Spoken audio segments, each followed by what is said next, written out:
বর্তমানে সার্বিক পরিস্থিতিতে আন্তর্জাতিক অপরাধ ট্রাইব্যুনাল রায় ঘোষণা, তার পরবর্তীতে লকডাউন, তার পরবর্তীতে ঢাকা ও তার পার্শ্ববর্তী এলাকায় যে নাশকতা প্রবণতা আমরা লক্ষ্য করেছি, তারই ধারাবাহিকতায় র্যাপিড অ্যাকশন ব্যাটালিয়ন ৯ সিলেট আমরা আমাদের আওতাভুক্ত যে এলাকা আছে সেখানে আমাদের নজরদারি গতকাল রাত থেকে পূর্বের তুলনায় বৃদ্ধি করেছে, আরও বেশি বৃদ্ধি করেছে, যাতে এখানে কোনো নাশকতার ঘটনা ঘটতে না পারে।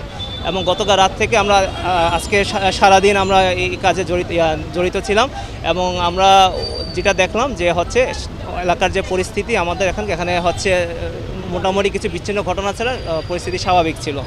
হিরন আরও মিনারেল ওয়াটার মাত্র 50 পয়সায় প্রতি লিটার।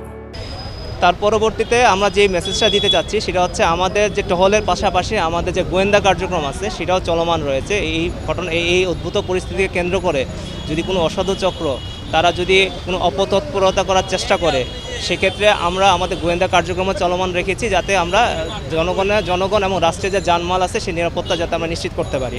পাশাপাশি আমাদের যে এই যে টহল এবং গোয়েন্দা কার্যক্রম যেটা আমরা বৃদ্ধি করেছি সেটা আমরা নির্বাচন পর্যন্ত চলমান রাখবো এবং স্বরাষ্ট্র মন্ত্রণালয়ের নির্দেশক্রমে আমরা আমাদের যাবতীয় কার্যক্রম পরিচালনা করে যাব, যাতে একটা সুষ্ঠু ও সুন্দর নির্বাচন আমরা পেতে পারি। বিচ্ছিন্ন ঘটনা ছাড়া এরকম কোনো বড় ধরনের ঘটনা বা নাশকতা এই এলাকায় হয় না। এখানকার জনগণ অনেক সচেতন এবং তার স্বতঃস্ফূর্তভাবে তাদের হচ্ছে আজকের দিনে আমরা দেখলাম তাদের মুভমেন্টগুলো খুব স্বতঃস্ফূর্ত ছিল।